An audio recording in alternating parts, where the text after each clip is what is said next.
अकेलापन एक ऐसा शब्द जिससे सब घबराते हैं। अगर मैं कहूँ कि आपको अकेले रहना है तो आप परेशान हो जाएंगे, क्योंकि हमें इसकी आदत नहीं है, ना ही हम ऐसा करना चाहते हैं।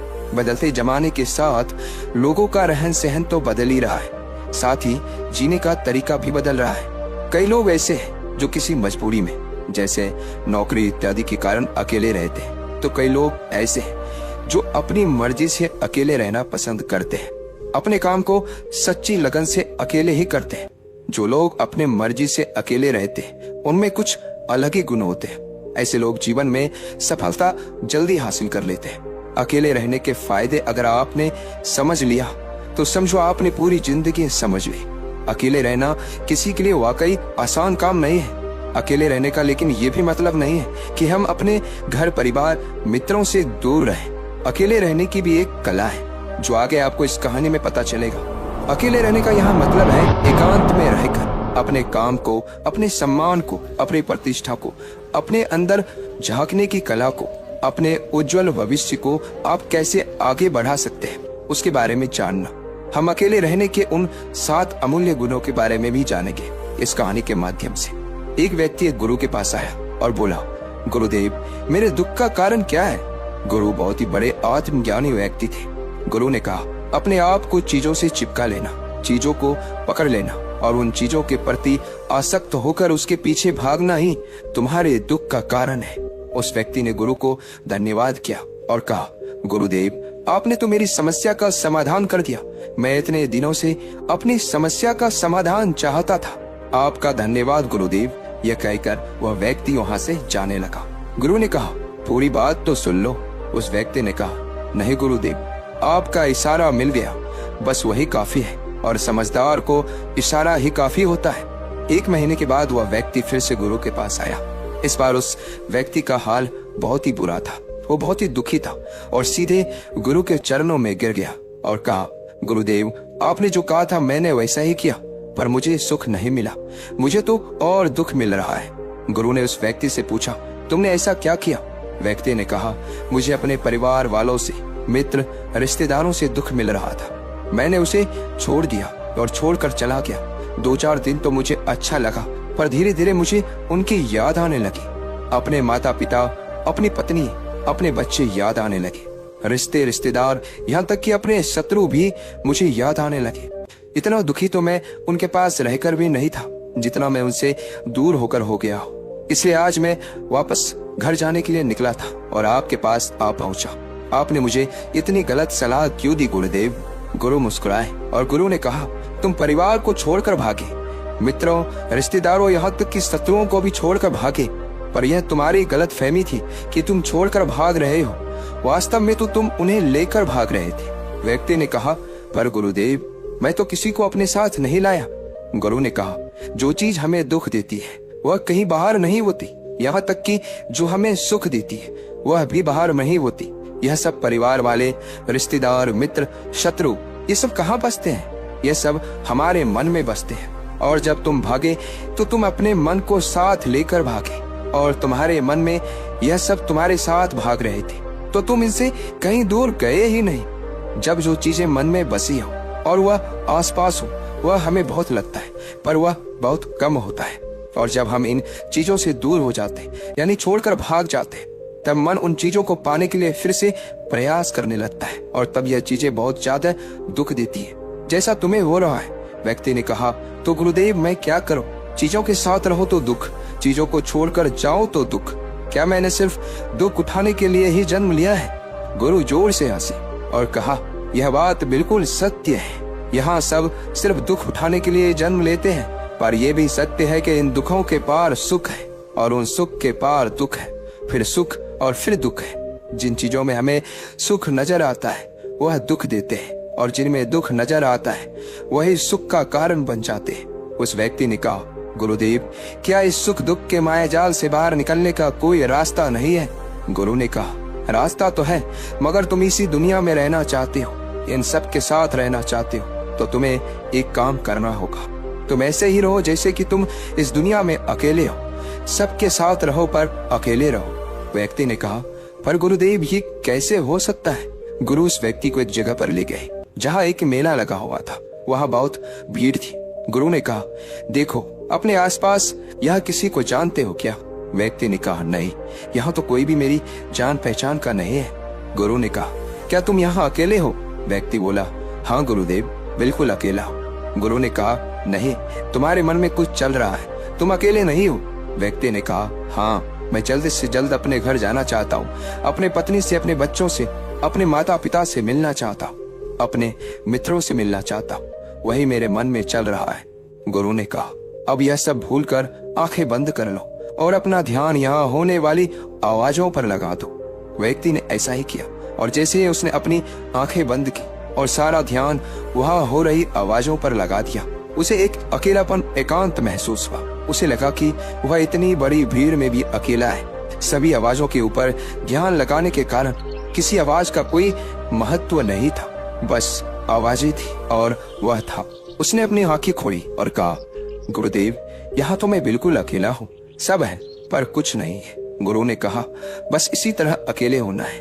तुम रहो सबके साथ, भीतर से, लेकिन अकेले रहो। साथ में सब हो पर मन में कोई ना हो। जिसने इस तरह से अकेले जीना सीख लिया, उसे कभी जीवन में दुख नहीं होगा, उसे चीजें दुख नहीं देगी, वह हर चीज में आनंद की प्राप्ति कर सकता है। गुरु ने आगे कहा, महान सफलताएं अकेलेपन से ही शुरू होती है। अकेलापन ही हमें उनसे मिलाता है। अपने अकेलेपन को नकारात्मक मत समझना, बल्कि उसे एकांत समझकर खुद को जानने का प्रयास करो।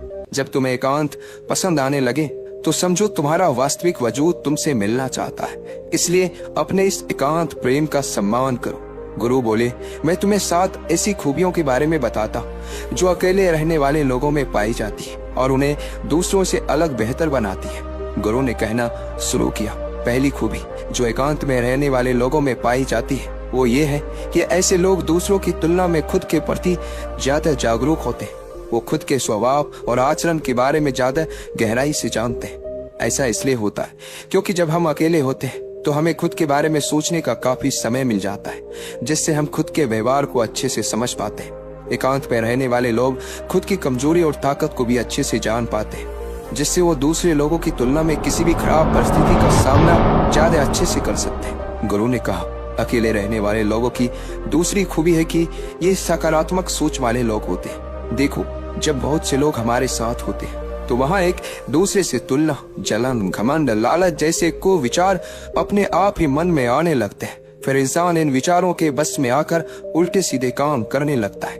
हालांकि ऐसा नहीं है कि एकांत में रहने वाले लोगों के मन में ये विचार नहीं आते, लेकिन क्योंकि वो अकेले हैं इसलिए दूसरों से तुलना, जलन, घमंड जैसे विचार उनके मन में दूसरों की तुलना में थोड़ा कम आते हैं। साथ ही अकेले रहने की वजह से उन्हें खुद के बारे में सोचने का ज्यादा समय मिलता है, जिससे वो अपने नकारात्मक विचारों को पहचान कर उन्हें कम कर सकते हैं, जिसके कारण ऐसे एकांत में रहने वाले लोग ज्यादा सकारात्मक होते हैं। अकेले रहने वाले लोगों की तीसरी खासियत ये है कि ये लोग ज्यादा अनुशासित और आत्मनिर्भर होते हैं, क्योंकि अकेले रहने वाले लोगों को अपने ज्यादातर काम खुद से ही करने पड़ते हैं, इसलिए ये दूसरों की तुलना में ज्यादा आत्मनिर्भर होते हैं। साथ ही ऐसे लोगों को दूसरों का काम भी पसंद नहीं आता। ये अपना काम खुद करने पर ही भरोसा करते हैं। साथ ही ये लोग कोशिश भी करते हैं कि दूसरों से कम सहायता लेनी पड़े, पर क्योंकि ऐसे लोग आत्मनिर्भर और अपने काम को लेकर स्पष्ट होते हैं, ऐसे लोग अनुशासित भी होते हैं। ये लोग अपने समय की कद्र करते हैं और दूसरों का भी समय बर्बाद नहीं करते। अकेले होने की वजह से ऐसे लोग एक निश्चित दिनचर्या का पालन भी करते हैं, जिससे ये लोग ज्यादा व्यवस्थित होते हैं और ये भी इनके अनुशासित होने का एक कारण है। गुरु ने आगे कहा, अकेले रहने वाले लोगों की चौथी खासियत ये है कि ये लोग किसी भी चीज के बारे में बड़ी बारीकी से और गहराई में जाकर सोच सकते हैं। अकेले रहने वाले लोगों की ये सबसे बड़ी खासियत होती है। इसलिए जितने भी लेखक, कवि और बड़े बड़े काव्यों के रचयिता हैं, उन सभी को एकांत में रहना पसंद था, क्योंकि जब कोई व्यक्ति एकांत में होता है तो अपने अंदर की आवाज सुन पाता है। जितने भी बड़े आविष्कार हुए हैं उन सब की शुरुआत एकांत में हुई थी, क्योंकि एकांत में रहकर ही किसी भी चीज के बारे में बड़ी बारीकी से सोचा और समझा जा सकता है। गुरु ने कहा, एकांत में रहने वाले लोगों की 5वीं खूबी यह है कि इनका व्यक्तित्व सबसे अलग हटकर होता है। वो लोग ज्यादातर दूसरे लोगों के साथ रहते हैं। ये अकेले रह ही नहीं पाते, वो कितनी भी कोशिश करें, लेकिन जाने अनजाने में सही, लेकिन दूसरे के व्यक्तित्व का कुछ हिस्सा उनके अंदर आ ही जाता है। दूसरों की आदतें, दूसरों के विचार उनके अंदर प्रवेश कर ही जाते हैं, जिससे उनके व्यक्तित्व में वो अनूठापन, वो निरालापन नहीं आ पाता। उनका व्यक्तित्व कई सारे लोगों के साथ व्यक्तित्व का मिश्रण होता है, पर क्योंकि एकांत में रहने वाले लोग अपना ज्यादातर समय अपने साथ बिताते हैं, इसलिए ये दूसरों की बातें और विचारों से बहुत ही कम प्रभावित होते हैं। इनके अपने जीवन को जीने के खुद बनाए नियम और कायदे होते हैं, जिनका ये पालन करते हैं। ये किसी से भी आसानी से प्रभावित नहीं होते, इसलिए ऐसी लोगों की शख्सियत सबसे हटकर सबसे अलग होती है। इसलिए इनके व्यवहार में एक अलग ही निरालापन होता है, जो किसी दूसरे व्यक्ति को भी पसंद आ सकता है और नहीं भी। गुरु बोले, छठी खासियत जो एकांत में रहने वाले लोगों में होती है, ज्यादा लोगों से अपने संबंध नहीं बनाते, लेकिन यह जितने भी लोगों से संबंध बनाते हैं सच्चे दिल से बनाते हैं। ऐसे लोगों के बहुत ही कम दोस्त होते हैं, लेकिन जितने भी होते हैं ये उनसे अपनी दोस्ती पूरी ईमानदारी से निभाने की कोशिश करते हैं। अक्सर लोगों को यह लगता है कि एकांत में रहने वाले लोग बहुत कम बात करते हैं, लेकिन उनसे पूछिए जिनसे ये दिल से जुड़े होते हैं, उनसे ये कितनी बातें करते हैं। वैसे लोग इन्हें अपना मान लेते हैं और वो इनके सामने अपने पूरे दिल की बात रख देते हैं। अकेले रहने वाले लोग बहुत ही कम लोगों के साथ संबंध रखते हैं, लेकिन जरूरत पड़ने पर वो अपनी तरफ से पूरी मदद करने के लिए तैयार रहते हैं। इसलिए इनके रिश्ते कम लोगों से तो होते हैं, लेकिन जिनके साथ भी होते हैं बहुत मजबूत होते हैं। अगली खासियत, अकेले रहने वाले लोग मानसिक तौर पर और भावनात्मक रूप से मजबूत होते हैं, क्योंकि उन्हें पता होता है कि अगर कोई समस्या उनके ऊपर आती है तो उन्हें अकेले ही उन समस्या से निपटना पड़ेगा। ऐसा बार बार करने से उनके अंदर खुद के प्रति आत्मविश्वास बढ़ जाता है, और आत्मविश्वास एवं आत्मसम्मान के बनने से वो मानसिक और भावनात्मक तौर पर और मजबूत होते चले जाते हैं, और ये मान लेते हैं कि कोई भी ऐसी समस्या नहीं है जिससे वो अपनी दृढ़ इच्छा शक्ति के दम पर हरा ना सके, और यही एक सोच उन्हें दूसरों से अलग बनाती है। इतना कहने के बाद गुरु चुप हो गए। उस व्यक्ति ने कहा, गुरुदेव आपकी सारी बात तो ठीक है, लेकिन ये कब कहा जा सकता है कि अकेलापन एक वरदान है। ये सुनकर गुरु ने कहा, अकेलापन हमेशा से ही एक वरदान रहा है, अगर हम उस समस्या को पूरी सकारात्मकता के साथ उपयोग कर पाए तो। क्योंकि जब हम दुनिया के लोगों के साथ होते हैं तब हम भीड़ का हिस्सा होते हैं, लेकिन जब हम अकेले होते हैं तब हम खुद के साथ होते हैं। जब हम खुद के साथ होते हैं तभी हम अपने समय का सदुपयोग, खुद का आकलन, खुद के शौक, सभी बातों पर अच्छे से ध्यान दे सकते हैं, अपनी कमजोरियों पर भी काबू पा सकते हैं, और ऐसा कह सकते हैं कि सच में अच्छाई की राह और इंसानियत की मंजिल भी पा सकते हैं। उस व्यक्ति को गुरु की बात समझ आई और वह गुरु को धन्यवाद कहकर चला गया। जिन चीजों को हम पाना चाहते हैं वो तब तक हमें दुख देती है जब तक कि हम उसे पा ना ले। जब हम उसे पा लेते हैं तब वह फिर से हमें दुख देती है कि वह कहीं हमसे छूट ना जाए, और जब वह हमसे छूट जाती है तो फिर से हमें दुख देती है। उसके जाने का दुख तो बहुत गहरा होता है। जीवन भर हम एक चीज को पकड़ते हैं, फिर दूसरी चीज को पकड़ते हैं, तीसरी चीज को पकड़ते हैं, और पीछे की चीजों को विदा करते रहते हैं। इसी तरह हम सुख पकड़ते हुए दुख को पकड़ते चलते हैं। पर जिस व्यक्ति ने अकेले रहना सीख लिया, वह परिवार में, समाज में सब कुछ करते हुए आनंद की प्राप्ति करते हैं। सारे कार्यों को पूरा करते हुए